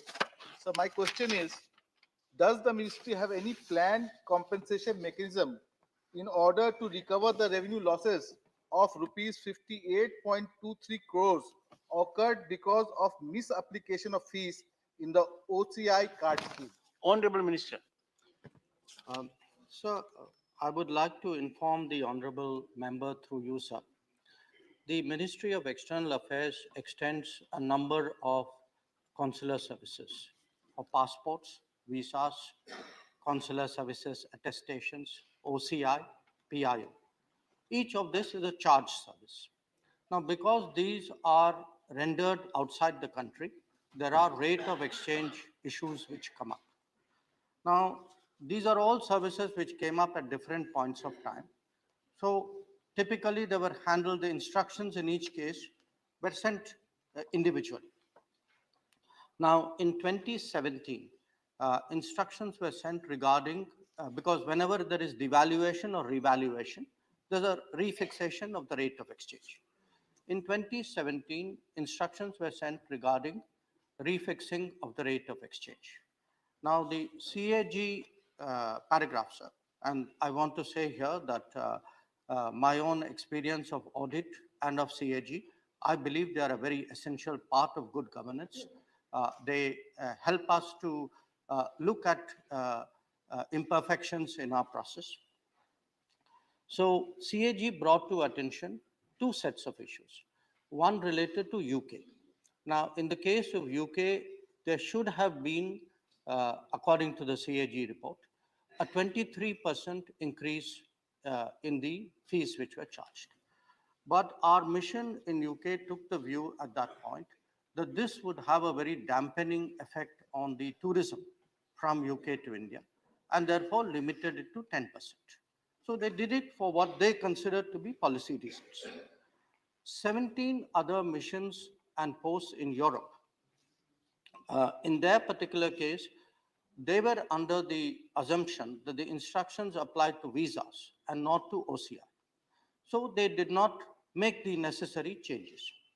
Now, when this matter has come to attention, we have actually, before the matter was actually taken up by CAG, sir, we had issued instructions in 2020 to rectify the process. So what we have tried to do is to put systemic checks, because that is the nature of the CAG process. The CAG wants us to make corrections so that such a mistake will not happen again. So we have instituted quarterly reporting, which is monitored through the e-Samiksha process, so that the rate of exchange on all services is monitored quarterly. Every month, the head of the consular wing is also required to report to the head of mission or head of post. And there's a mandatory revision every April, so that whatever happens, it is not slipped up due to bureaucratic delay. And there's a unified rate of all services, so that this kind of situation will not occur. Supplementary 2. Sir, there has been setting up of Indian cultural centers abroad. In Washington, D.C., at a cost of $5.75 million in 2013, a center was taken up, and in Paris in 2011, it was taken up, which is now encroached. Sir, in the answer, it has been given that these properties have faced certain challenges in preparing them for their intended use. Your question. So my question is, sir, what is the plan of action and why such a casual answer has been given? Honorable Minister. Sir. Honorable Member, sir. The answer was very comprehensive. I'm sure you'll take note of it. And if there is an issue, you may discuss with the Honorable Minister at mutual convenience. Honorable Minister. Honorable Minister, please. No, please. Honorable Minister. So, sir, in the case of the property in Washington, it was acquired in 2013. Now, in the case of the property in Paris, it was acquired in 2011. Now, typically, and they were acquired for the purpose of cultural centers. Now, typically, sir, when properties are acquired, not built greenfield, they need to be modified for use. And that is the information which I was trying to convey to the honorable member through my answer, that there was a modification required to make it ready for use. Now, in the case of the Washington property, sir, what happened was after the acquisition of the property, a certain set of issues came up while the matter was being processed. There were waterproofing issues, there were asbestos concerns, there was conservation work which was recommended by the architect we were looking at. And in all of this, we also faced a problem that the general financial rules of the government of India was at variance with American practice. For example, our rules require us to take earnest money deposit, to seek a performance guarantee bond, to seek retention money, and these are not American practices. So by the time we resolved this, we actually had two issues then which came up. One, the Americans made us an offer of additional land in Washington, D.C. So then this raised a question whether we should go ahead with this project or whether we should be looking at the new land offer, which we got in 2019. The second issue was COVID, because of COVID, everything was at standstill for 2.5 years. So I would like to assure the member that since we have a property, we are giving instructions for its usage by the embassy so that a government asset is not rendered infructuous. Now, regarding the property in Paris, sir, we had, again, some very peculiarly French problems. One was the tendering practices in France are very different from us. They do not allow a general contractor who has overall supervision. So they insisted that the tender had to be split up into 15 packages, which were awarded to 10 different companies. Now, it was unfortunately, sir, a problem that one of the companies, which was in charge of structures, partitions, ceiling, and facade, went bankrupt. Now, in our country, by our procedures, we could have awarded that work to another contractor. In the French system, sir, till the liquidation was done, and the court of liquidation appointed another company to do that work, and that company then raised the price. We had to follow the French practices. So, but I would like to assure the honorable member, sir, that this project is 95% done. There are challenges when we work abroad and we have to reconcile their practices with our rules. I think we have tried to do our best under these circumstances. And I'm sure when the CAG paragraph is examined, including by the PAC, these will be issues which will be presented. Sri Rakesh Sinha. सभापति महोदय, मैं माननीय मंत्री जी से जानना चाहता हूं कि आदरणीय प्रधानमंत्री जी ने एक बहुत महत्वपूर्ण बात कही है, India is the oldest home of democracy. यद्यपि हम प्राइमरी लेवल किताब में पढ़ते थे, लेकिन पहली बार भारतीय राज्य ने इसको असर्टिव तरीके से इस नैरेटिव को रखा है। क्योंकि जब हम देखते हैं यूएस में, तो व्हाइट हाउस में लिखा रहता है कि our founders looked at the oldest democracy, that is Greece. So this is unsettling the entire civilizational discourse. तो क्या मंत्री जी बताएंगे कि ये जो हमारे कल्चरल सेंटर है, वह विदेशों में डेमोक्रेसी के ऊपर डिस्कोर्स को महत्वपूर्ण विश्वविद्यालयों में जैसे हार्वर्ड हुआ, कैम्ब्रिज हुआ, शुरू करेगा? माननीय मंत्री जी। Sir, I would like to inform the honorable member through you that this matter has been discussed by us with the Indian Council of Cultural Relations. We have already initiated activities with various institutions abroad through our cultural centers to emphasize the message that India is the mother of democracy, that we have a pluralistic and consultative tradition, which very few societies, if anybody at all, can match. And this is very much work in progress. Sri P. Bhattacharya ji. I would like to know, Honorable Minister, as you have said that in Paris and Washington, the Indian Cultural Center facing some sort of problems, etc. I would like to know from you, Besides this Washington and Paris, how many other countries we have this type of cultural center and who are actively functioning of spreading the Indian culture in other part of the world? Honorable Minister. So I do not have the exact number readily with me, but by memory, I would say we have about 45 designated cultural centers. But I would also like to inform the honorable member that today where every embassy and every consulate of India undertakes cultural work. So even if there is not a separate autonomous cultural center, cultural activity is very much part of the diplomatic mandate. It is being pushed very vigorously. And we have, again, sir, seen a very big change in the last decade. And that is something which is very noteworthy. Srimati Seema Dwivedi. महोदय जो सवाल हम करना चाहते थे माननीय सिन्हा जी ने किया और बहुत अच्छा उसका उत्तर आया। मैं धन्यवाद देना चाहती हूँ माननीय मंत्री जी को, मुझे मेरे प्रश्न का उत्तर मिल गया। Question number 78, Shri Johar Sarkar. Honorable Minister. Statement is laid on the table of the House. First supplementary. Sir, I asked for a specific question, specific reply to the ongoing differences between the Supreme Court and the executive. We as the legislature have the right to ask these questions, but what I get by way of reply is it requires consultation. Of course, we know it. And differences of opinion, if any, are mutually reconciled. So am I to understand that all differences are mutually reconciled? And in the same sentence, you have used the word that only the appropriate Honorable person member, is appointed as please the ask judge. your supplementary. Sir, वही supplementary मैं पूछ रहा हूँ. Please. Do you consider Victoria Gauri's appointment to be really an appropriate person, one who has been accused in public of casteist remarks, of remarks against minorities? Some decorum. An honorable judge who has been duly appointed through a process. I don't think we as honorable members here should be casting aspersions of this nature. Sir, I seek your indulgence.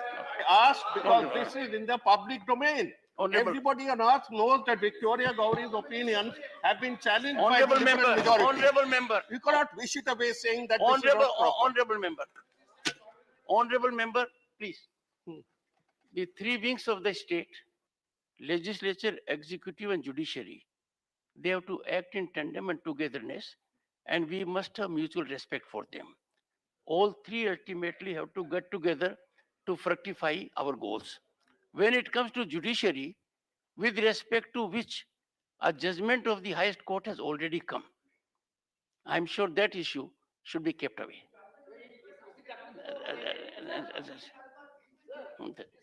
I would urge the honorable member to ask his supplementary in a pointed manner, keeping in mind the provisions that judicial situations have to be addressed in a delicate manner.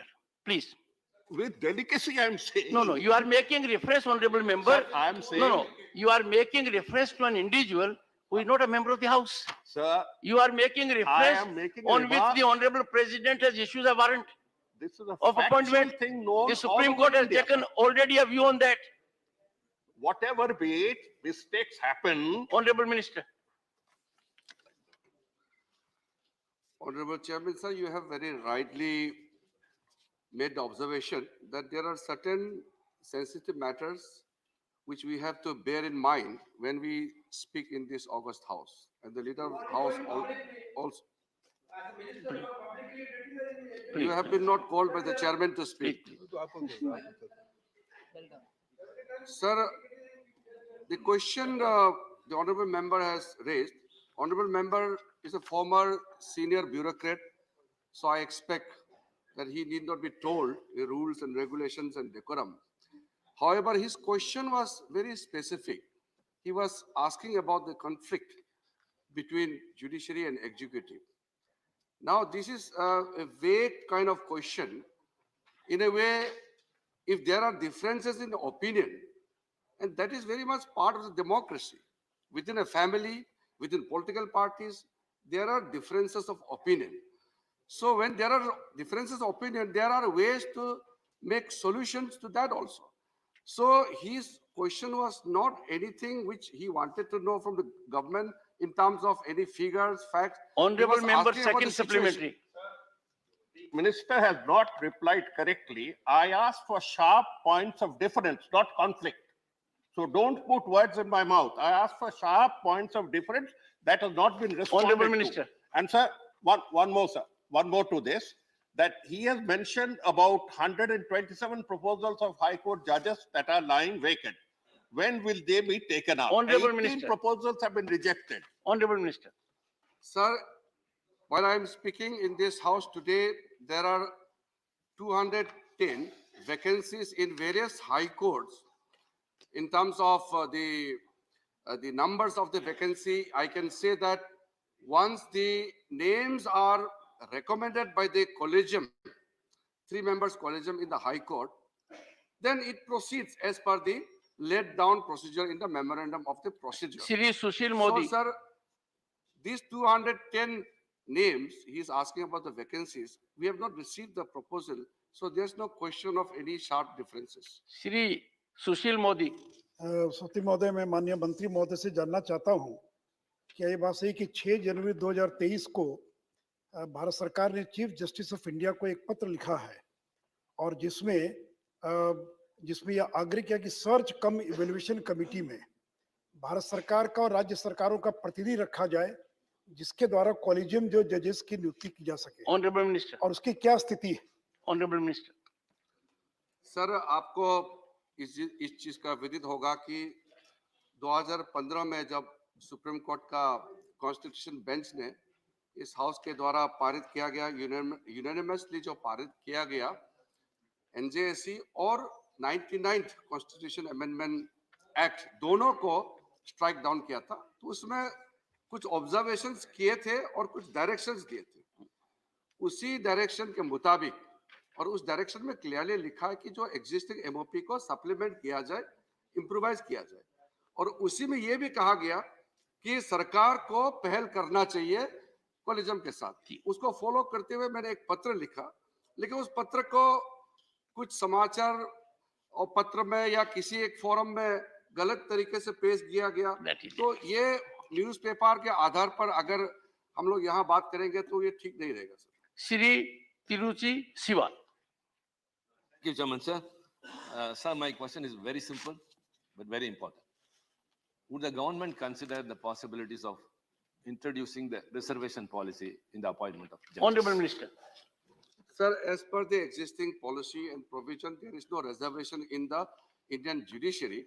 However, I have already reminded all the honorable judges, especially the collegium members, to keep in mind while recommending the names to include the members from backward communities, women, and other categories which are not represented adequately in the Indian judiciary. Shri KTS Tulsi.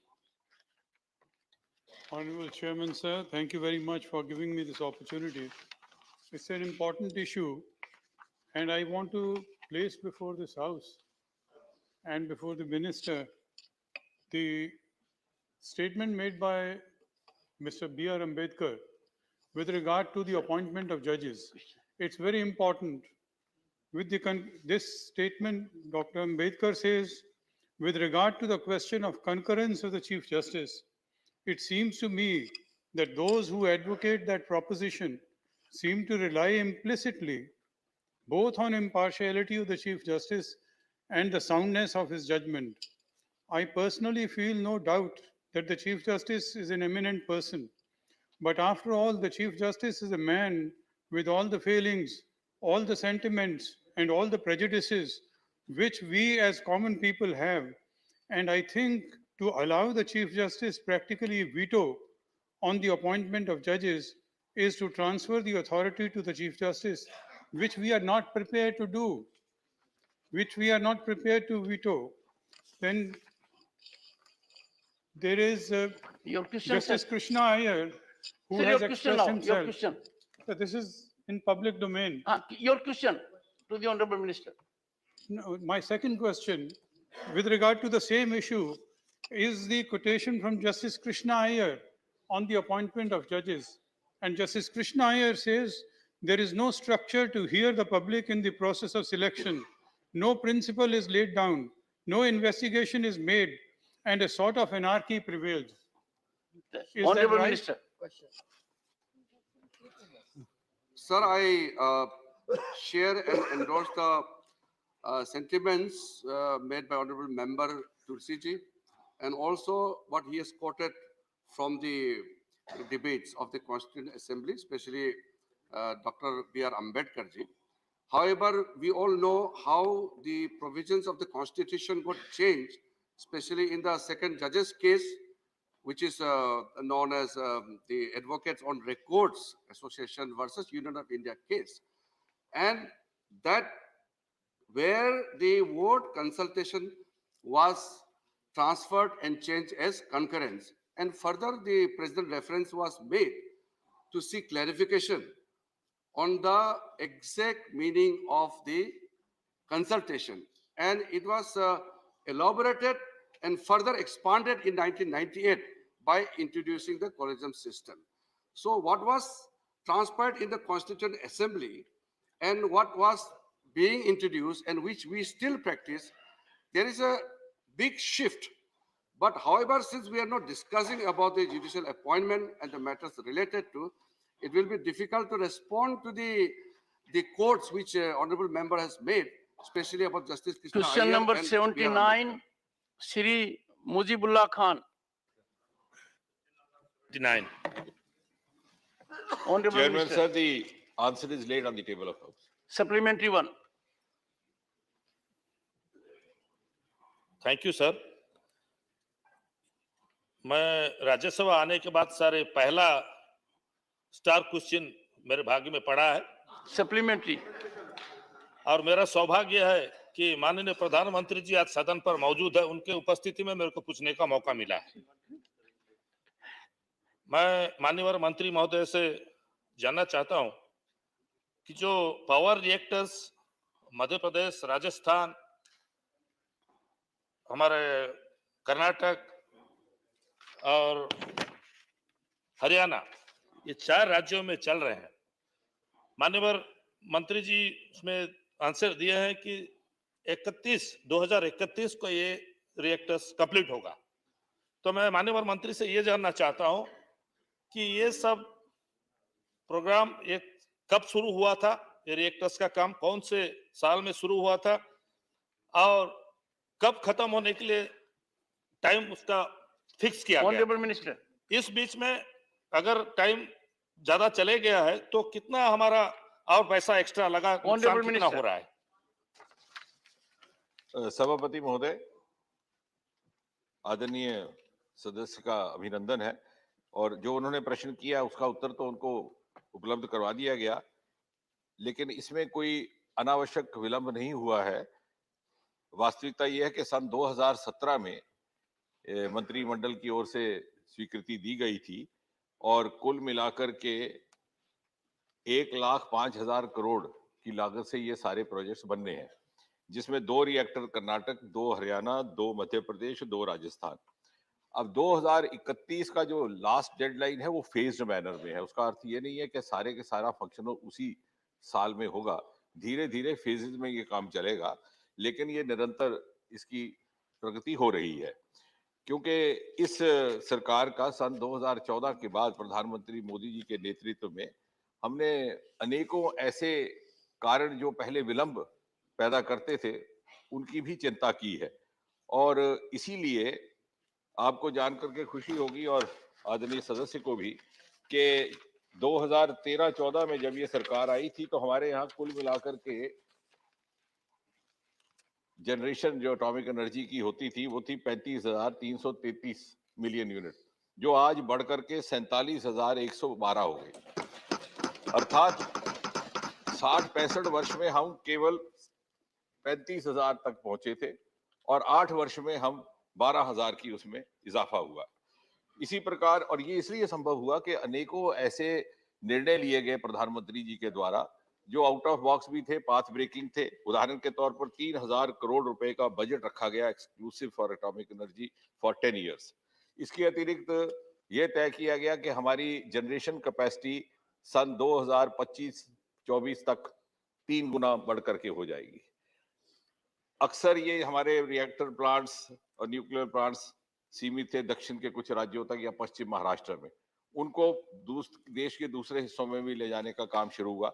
जहां हम खड़े हैं इससे कोई 150 kilometre की दूरी पर हरियाणा में गोरखपुर नाम के स्थान पर हमारा एक प्रोजेक्ट अगले 2 वर्ष के भीतर वो भी फंक्शनल हो जाएगा। इसके अतिरिक्त ये पहली बार इस सरकार के द्वारा हुआ 2017 में, जिस साल ये प्रोजेक्ट अप्रूव हुए उसी साल 10 इंडिजिनस प्रोजेक्ट्स पूरे आत्मनिर्भर के मंत्र पर आधारित अप्रूव किए गए इन अ बल्क अप्रूवल। इतना ही नहीं, हमें दिक्कत आती थी फाइनेंशियल कंस्ट्रेंट्स की। पहली बार जिस प्रकार से अंतरिक्ष को प्रधानमंत्री मोदी जी ने प्राइवेट पार्टिसिपेशन के लिए खोल दिया और एक बड़ा क्रांतिकारी एक निर्णय हुआ, उसी प्रकार परमाणु ऊर्जा के क्षेत्र में भी जॉइंट वेंचर्स के लिए सन 2017 में खोल दिया गया। और मुझे खुशी है इस सदन के साथ ये बात साझा करते हुए कि वर्तमान में हम इस प्रकार की 2 जॉइंट वेंचर्स में काफी अच्छी तरह से प्रगति कर रहे हैं।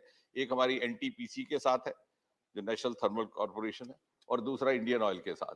तो कहने का तात्पर्य ये कि बहुत तीव्र गति से, यदि आप मुझे कहें तो मैं कुछ और भी, लेकिन शायद समय की मर्यादा रहेगी। Honourable member second supplementary.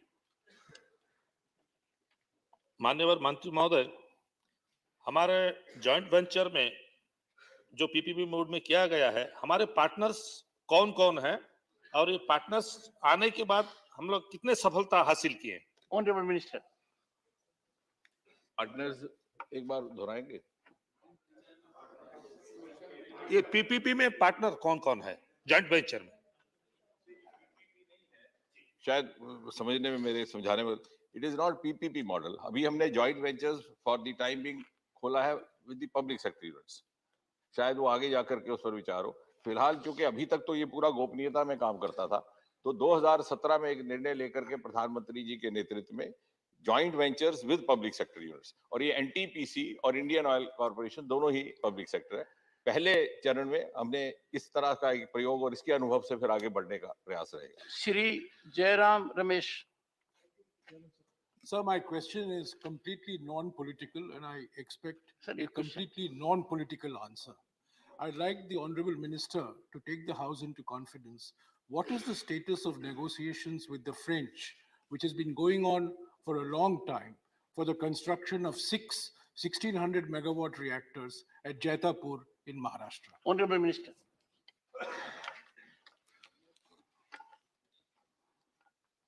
No, I think the question, as desired by the honorable member, he has desired a non-political response, but the question itself is laced in politics, because so much of the conflict of response, the views on the two sides happened because of certain geopolitical reasons. But we are very earnestly trying to sort it out, and we are moving forward. Question number 80. Shri Kanak मेडाला Ravindra Kumar. Absent. Minister. Honorable Minister.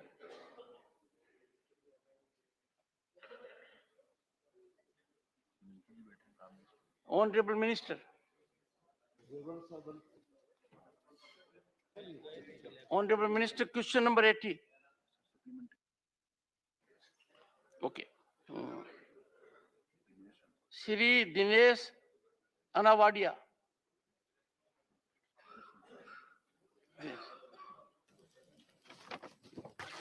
धन्यवाद माननीय सभापति महोदय जी।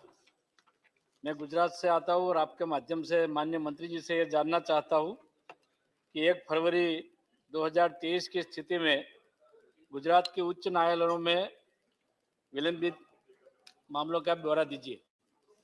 Honourable minister.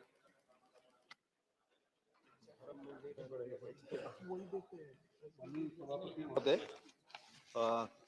पिछले 3 साल गुजरात में जो प्रश्न पूछा गया है कि उनके यहाँ कितने मामले लंबित हैं, इस मामले में मैं गुजरात के बारे में बताना चाहूँगा कि जो अधीनस्थ न्यायालयों में 1,44,000 14,47,459 मुकदमे जो है लंबित हैं। और जहाँ तक गुजरात में हाईकोर्ट आपका जिले के मामले में या हाईकोर्ट को मामले? जी जी। Dr. Ami Yagnik. Thank you, sir. Sir, I would like to ask the Honorable Law Minister that there are about 63 lakh cases in India which are pending due to non-availability of legal counsel to them. Does the government intend to expand the panel of lawyers appointed by the National Legal Services Authority to provide free legal aid to a wider range of these eligible litigants who do not have representation by a lawyer? Honorable Minister. सभापति महोदय, विधिक सलाह के लिए NALSA, salsa, DALSA और ताल्लुक स्तर पर हम जो वंचित हैं, शोषित हैं, पीड़ित हैं, महिलाएं हैं, दिव्यांग लोग हैं, एससी के लोग हैं, एसटी के लोग हैं, माइनॉरिटी के लोग हैं, जो आर्थिक रूप से विपन्न हैं, उनके लिए हम लोग विधिक सलाह दे रहे हैं। प्रोबोनो स्कीम है और न्याय बंधु की स्कीम है और टेली लॉ की। I think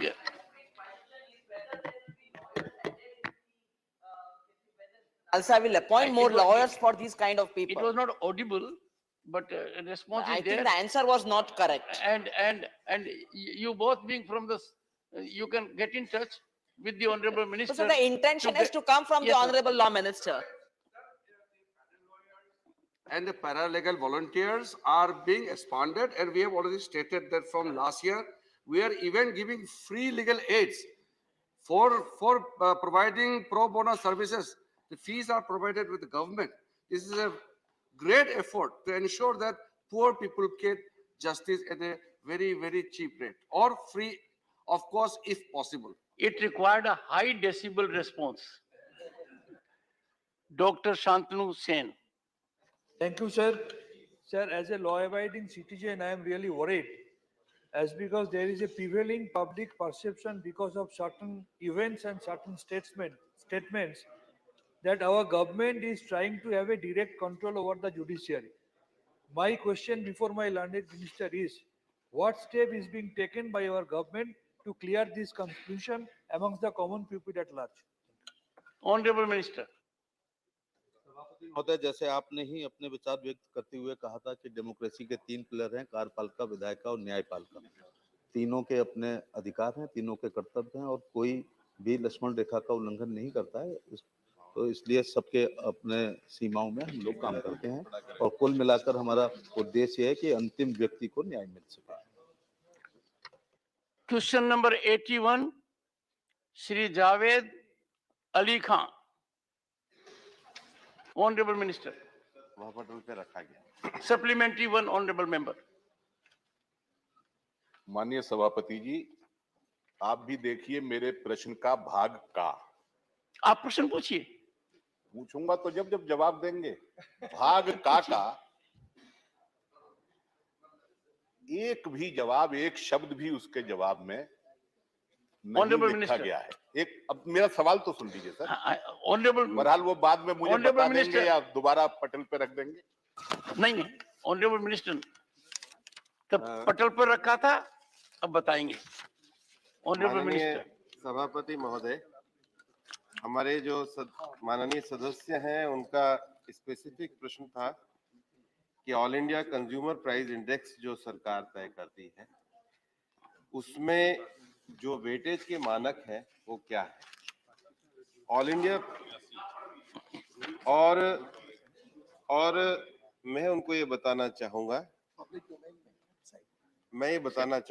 कि इसके जो मानक हैं 1941 से प्रक्रिया शुरू हुई है। श्रम मंत्रालय के द्वारा 2016 के इंडेक्स को बनाया गया है।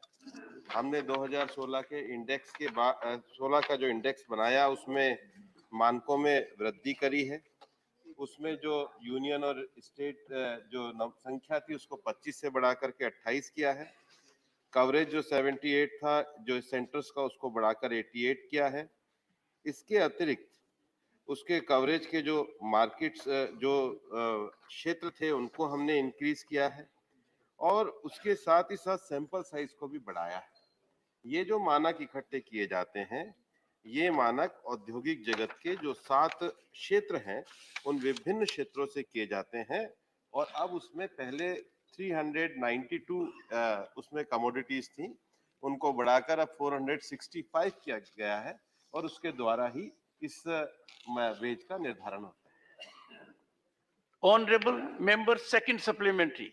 सर अगर आप मेरे प्रश्न से और उत्तर से संतुष्ट हैं तो फिर मजबूरी में मुझे भी संतुष्ट होना पड़ेगा क्योंकि आपका आदेश तो please ask your supplement sir माथे है। मैं माननीय मंत्री जी से ये जानना चाहता हूं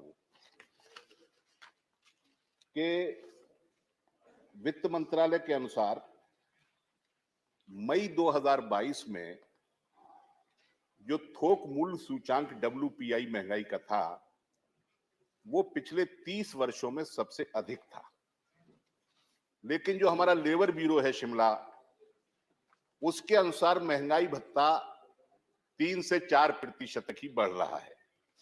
क्या मंत्री जी ये बताने का कष्ट करेंगे कि आइटम्स का वेटेज परसेंटेज तय करने में कुछ उसे घटाया बढ़ाया जाता है हर बार ताकि महंगाई भत्ता जो है वो कम देना पड़े? माननीय मंत्री जी मुझे लगता है कि सरकार बहुत पारदर्शिता के साथ कार्य करती है और हमने उस पारदर्शिता को बढ़ाने के लिए मानकों के स्थान, सैंपल का साइज और सारी संख्याओं को बढ़ाया जो मैंने अपने पूर्व उत्तर में दिया गया है और ये मानक 1941 से लगातार किए जा रहे हैं और इसलिए उस पारदर्शी प्रक्रिया को हम पूरी तरीके से सबके सामने रखते हैं और माननीय सदस्य को भी अगर कोई और आशंका है तो कभी भी व्यक्तिगत आकर मुझसे पूछ सकते हैं। Shri M Shanmugam. Thank you very much, sir. Regarding the All India Consumer Price Index, it was started in 1936. Subsequently, 1960, it was revised by a committee. Then 1980 also, it was revised by a committee by Dr. Seal and Rahul. Long 40 years, no committee has been formed to revise this index. This, I request the Honorable Minister to revise this index. This is the right time. Honorable to Minister. form a committee and revise. माननीय सभापति महोदय ये सुझाव है और labour bureau के द्वारा इस पर विचार किया जाता है। Question number 82 Shri K R Suresh Reddy absent. Honourable minister.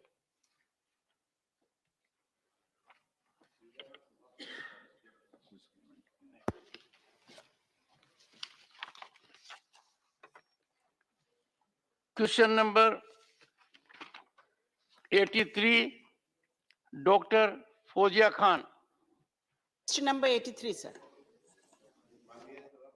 उत्तर सभा पटल पे रखा गया। Honourable member supplementary 1।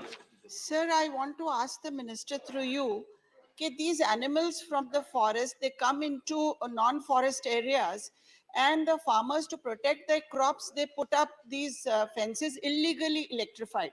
And because of that, so many tigers and leopards and even humans are being killed. So, because the farmers have to protect their fields, sir, my suggestion to the government would be, can they come up with a scheme where DC current fences are given to farmers, the way you give solar panels and all that. So with this, the farmers' farm will also be protected and animals and humans will also be not Honorable killed. Minister. माननीय सभापति महोदय, माननीय सदस्य ने सही कहा है कि दिन प्रतिदिन हमारे जो ह्यूमन एनिमल जो कॉन्फ्लिक्ट हो रहे हैं उसके कारण इस प्रकार की घटनाएं घट रही है, उनकी संख्या भी मैंने दी है। जहां तक आपने सुझाव दिया है, निश्चित रूप से हमारे विभाग के द्वारा 6 फरवरी 2021 को एक व्यापक गाइडलाइन सभी स्टेट को दी गई है।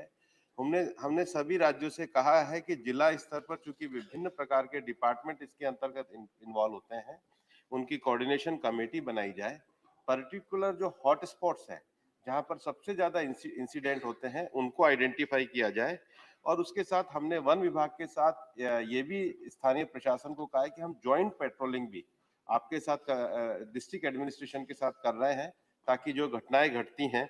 लेकिन हम जानते हैं कि इसमें जो सबसे ज्यादा जरूरत है पॉइंटेड रिस्पॉन्स। हाँ, हम जो सबसे ज्यादा जानते हैं कि पब्लिक पार्टिसिपेशन की बहुत जरूरत है, और कुछ जगहों पर विशेष रूप से जो एलिफेंट्स वगैरह है, वहाँ अर्ली वार्निंग सिस्टम जो है उसकी भी व्यवस्था हमने की है।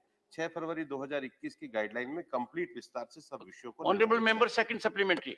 Sir, my question was about having a scheme for Ma'am, decurrent avail the fences. second supplementary. My second supplementary, sir, is that in all states, particularly in Maharashtra, this pyramid which is there of the forest department, where administrative positions have to be at the top and executive positions down below, it is being reversed. Executive positions, the people who go to farms to actually, to the forest to actually safeguard it, is becoming less and less, and administrative positions are being expanded unnecessarily by giving additional charges. Honorable Minister. So, sir, I just want to ask the minister whether if people don't go to the headquarters, they don't stay at headquarters, what will the government do about it? Because Honorable this is Minister. the reason why all this is happening. अगर कोई ऐसी विशेष कुछ अधिकारियों के संबंध में, आपके संबंध में अगर जानकारी है तो निश्चित रूप से आप दीजिए, ताकि हम कार्रवाई करेंगे। जहां तक स्कीम की बात है, मैंने अपने पूर्व उत्तर में भी कहा था कि 6 फरवरी 2021 को एक पूरी व्यापक स्कीम हमने एडवाइजरी जारी करी है, उसकी कॉपी मैं आपको उपलब्ध करा दूंगा। अभी तुरंत ही 1 महीने पहले हमने वापस से एडवाइजरी मैन ह्यूमन कॉन्फ्लिक्ट के लिए करी है, जिसमें कंपनसेशन से लेकर सभी विषयों को रखा गया है, जो नेट पे भी उपलब्ध है और मैं स्वयं आपको उपलब्ध करा। Thank you. Question number 84, Sri Narayan Das Gupta, not present. Honorable Minister. Laid on the table of the House. Question number 85, Sri Sanjay Raut, not present. Honorable Minister. सभा के पटल पर रख दिया गया। Sri Krishna Naya Raiga. Chairman, वो लोक अदालत फ्री लीगल एड के बारे में एक क्वेश्चन है। Free legal aid, some in High Court and Supreme Court, in some area in Lok Adalat are there. But in Supreme Court, so many public litigation interested cases are there. Some of the Your question. Ask your question. Intellectuals, poor persons who filed public litigation interest. In such cases, there is no legal aid. We ask the government to, is there any proposal to legal aid to the public litigation? Honorable Minister. सभापति महोदय, जहां तक शोषित, पीड़ित, वंचित, गरीब, SC, ST minority के लोग जो आर्थिक स्थिति जिनकी ठीक नहीं है, उनके लिए सरकार की तमाम योजनाएं हैं, जिसके लीगल एड। इस मामले में हम लोग टेली लॉ स्कीम है महोदय, उसी के साथ न्याय बंधु की स्कीम है, उसी के साथ प्रो बोनो स्कीम है। इनके द्वारा जो लोग, और विधिक साक्षरता और विधिक जागरूकता कार्यक्रम भी चल रहे हैं, इस मामले में लोग कानूनी सहायता ले सकते हैं। और नालसा कंट्री लेवल पर, सालसा राज्य लेवल पर, डालसा जिले लेवल पर और ताल्लुक स्तर पर भी इस प्रकार की कानूनी मोक्ष सहायता सरकार दे रही है। Question number 86, Sri Mastan Rao Bida, not present. Honorable Minister.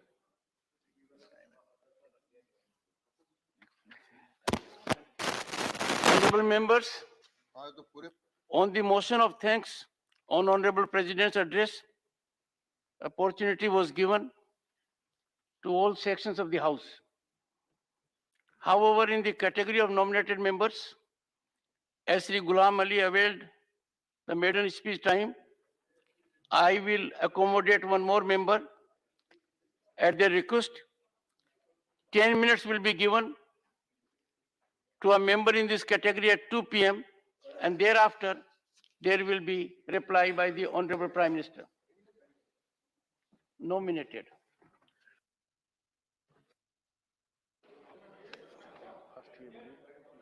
Question hour is over. Honorable members, House stands adjourned to meet at 2 p.m. today.